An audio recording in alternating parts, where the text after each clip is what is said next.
J'y crois pas. Wow! Fantastique. Et on n'est pas seul, on dirait. Ouais, Mohamed et Mohamed. Pour une excavation de cette ampleur, Mostafa a fait appel à Mohamed, et plutôt 2 fois qu'une. Tout d'abord, l'archéologue Mohamed El Saidi, puis son confrère Mohamed Youssef. Je n'avais encore jamais vu ça. Regardez les couleurs de ces peintures. Est-ce que vous pouvez imaginer que les couleurs de ces peintures ont près de 4000 ans? Non, regardez comme elles brillent. Ceci est la tombe d'un homme qui s'appelait Yaret. D'après les inscriptions, c'était un haut dignitaire qui officiait pour un roi ou un pharaon de l'Ancien Empire. Quelle est son histoire? Je vais vous la raconter. À son arrivée ici, il a décidé qu'il voulait la plus belle des tombes, plus belle que celle du roi lui-même. Je vois. Regardez le plafond. Il ne fait que descendre encore et encore, exactement comme... Les tunnels des pyramides. Comme les tunnels des pyramides. C'est la même chose. Les pyramides étaient exclusivement réservées aux pharaons et comportaient des tunnels qui descendaient jusqu'aux chambres funéraires. On retrouve la même chose dans cette tombe. Et même les matériaux utilisés pour la construction présentent des particularités étranges qui rappellent celles des tombes royales. Regardez tout ce calcaire. Oui, ce sont des dalles de calcaire. Ouais. Regardez en haut. Le plafond, Oui, regardez-le bien. il est rose. On a l'impression de contempler du granit, alors que ce n'en est pas. Donc tout ce calcaire a été maquillé pour ressembler à du granit. Pas mal, hein? Le granit était souvent utilisé dans la construction des chambres funéraires des pharaons. Le calcaire a été peint pour ressembler à du granit. Oui, il voulait une tombe royale. Il voulait imiter les pharaons. Oui. Cette décision audacieuse de donner à cette tombe l'allure d'une tombe royale nous offre peut-être un indice dans notre enquête sur les raisons de la chute de l'Ancien Empire. Il semblerait que les élites de cette époque soient devenues de plus en plus influentes. Regardez toutes ces inscriptions en hiéroglyphes sur le mur. Ce sont des scènes absolument magnifiques. Il y a beaucoup de vases de cérémonie. Oui, On dirait le repas de Thanksgiving. Il y a de quoi manger ici. oui. Toutes ces peintures représentent des festins, des offrandes et de la nourriture. Et ça, c'est quoi? La façade du palais. La façade du palais. Et ici, encore des vases de cérémonie? Oui, et des colliers en or et une cloche. Et tous ces hiéroglyphes, qu'est-ce qu'ils signifient? Ce sont ces titres. Ça veut dire le seul ami du roi dans son palais. Le seul ami du roi dans son palais. D'accord, ça a l'air important. Le contrôleur du travail du roi. Le contrôleur du travail du roi, d'accord. Le gardien des secrets du roi. Le gardien des secrets du roi, super. Ça veut dire que c'était un homme de confiance. À la place du roi. À la place du roi, il est si fiable que ça? Oui. C'est très audacieux de dire qu'il peut rester à la place du roi. Oui, Je veux dire, c'est quand même pas rien. Il devait sûrement être quelqu'un de très important pour s'autoriser à parler comme ça, non? oui. Le roi, à l'époque de Yaret, approximativement en l'an moins 2300, était Mérenré, un pharaon de la 6e dynastie de l'Ancien Empire. Ses tombes reposent dans l'ombre des vestiges de sa pyramide. Le fait que ces sépultures soient situées aussi proches de la pyramide d'un pharaon, l'équivalent d'un dieu, constitue la preuve qu'elles appartiennent à des gens très importants. Et les décorations à l'intérieur de la tombe de Yaret sont celles d'un homme qui souhaitait faire une démonstration de sa toute-puissance. Mais il manque quelque chose dans cette tombe qui pourrait nous en apprendre plus sur son lien avec la chute de l'Ancien Empire, la dépouille de Yaret. Donc il a été enterré ici. C'est sa chambre funéraire. Exactement. Quand Gaston Maspero a découvert cette sépulture, il y a plus d'un siècle, elle avait déjà été pillée depuis des centaines, voire des milliers d'années, comme de nombreuses tombes en Égypte.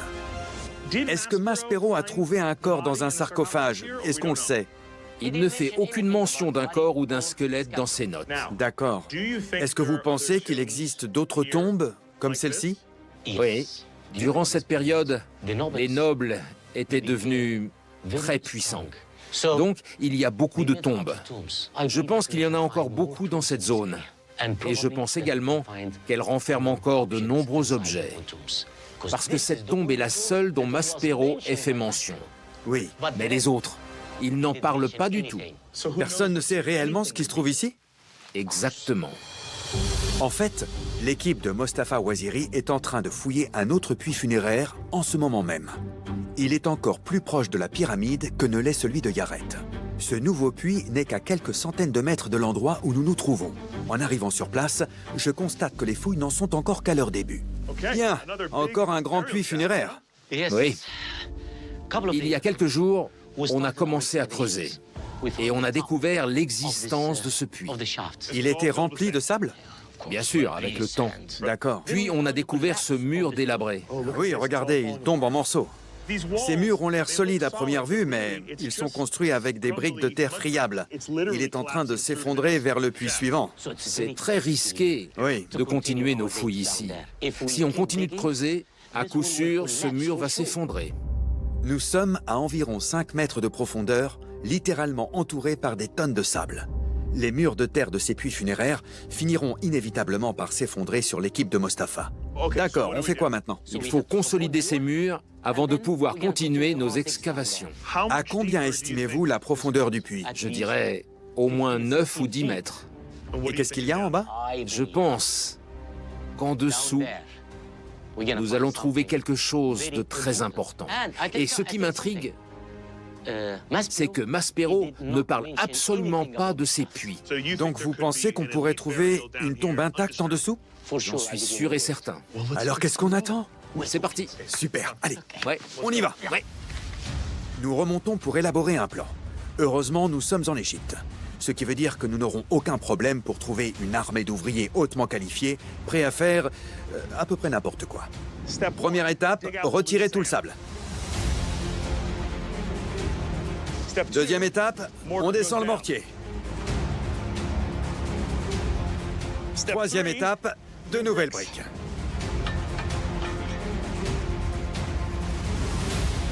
Il serait facile de commettre l'erreur de penser que les ouvriers du site ne sont que des travailleurs manuels. Mais ils sont bien plus que ça. Ils sont le cœur et l'âme des excavations égyptiennes. On ne pourrait rien faire sans eux. En fait, ces ouvriers font partie des rares personnes au monde à réellement comprendre les techniques de construction de l'Égypte antique. Ils sont capables de reproduire les briques de terre à l'identique pour consolider le mur en un rien de temps. La dernière brique. Quand je pense que ça fait 6 semaines que j'attends un devis pour réparer un carreau dans ma salle de bain. C'est eux qu'il me faut. Ils sont tellement bons. La nuit va tomber.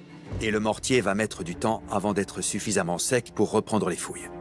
Pendant que nous attendons, je vais continuer mon enquête sur les mystères de la chute de l'Ancien Empire en explorant la plus grande tombe des environs, celle qui précède toutes les autres et qui est à l'origine de leur emplacement ici. Cette montée harassante à côté du site n'est pas une colline, c'est une ancienne pyramide, le tombeau du pharaon Mérénré. Au sommet de ces ruines millénaires m'attend Mohamed Megahed, un égyptologue de grand renom. J'imagine que vous êtes Mohamed Megahed? Josh Gates. Comment ça va? Ravi de vous voir. Quel endroit? Oui, c'est vrai. Alors, ici, c'était une pyramide. Vous imaginez? Pas vraiment, non? Ouais. On dirait plutôt une colline. Il faut imaginer qu'il y a 4200 ans, c'était une pyramide magnifique. À l'origine, c'était un superbe monument en calcaire blanc de plus de 50 mètres de haut. Donc elle était brillante? Exactement. Qu'est-ce qui s'est passé? Le temps a passé. Il est dur avec les hommes et les monuments. Je sais à qui le dites-vous. Donc c'était la pyramide du pharaon Mérénré. C'est ça. Et cette pyramide a été redécouverte quand exactement? En 1881. Par Maspero? Oui, Maspero a été le premier à entrer à l'intérieur, comme souvent à Saqqara. Et il est arrivé par cette grande partie effondrée? Oui, côté nord. Côté nord. Comme pour la tombe de Yaret, que j'ai vue un peu plus tôt, Gaston Maspero, le célèbre égyptologue du 19e siècle, a été le premier à explorer la pyramide de Mérénré. Le plus important est ce qu'il a découvert à l'intérieur. L'intérieur est intact? Oui, il est toujours là. Vraiment? Oui, Et qu'est-ce qu'il a trouvé? un grand mystère. On peut entrer? Personne n'est entré depuis 20 ans. Ça vous dit? On peut? Oui, Vraiment? vous êtes là, et moi aussi. On est fait pour s'entendre. Allez, c'est parti. C'est parti. Nous nous dirigeons vers l'entrée de la pyramide. Là-bas, la porte principale a été déterrée et elle est surveillée par les membres de l'équipe archéologique de Saqqara. Il y a une porte. Une porte en bois. Je ne sais pas ce qu'il y a de plus impressionnant entre le fait que cette pyramide soit fermée depuis 20 ans ou que le conservateur du site ait toujours les clés. Et maintenant, une autre porte. La porte derrière la porte. Et elle est scellée? Ici, en Égypte, quand une tombe est fermée, l'inspecteur des antiquités appose son sceau unique sur la porte d'entrée. C'est une chaîne de contrôle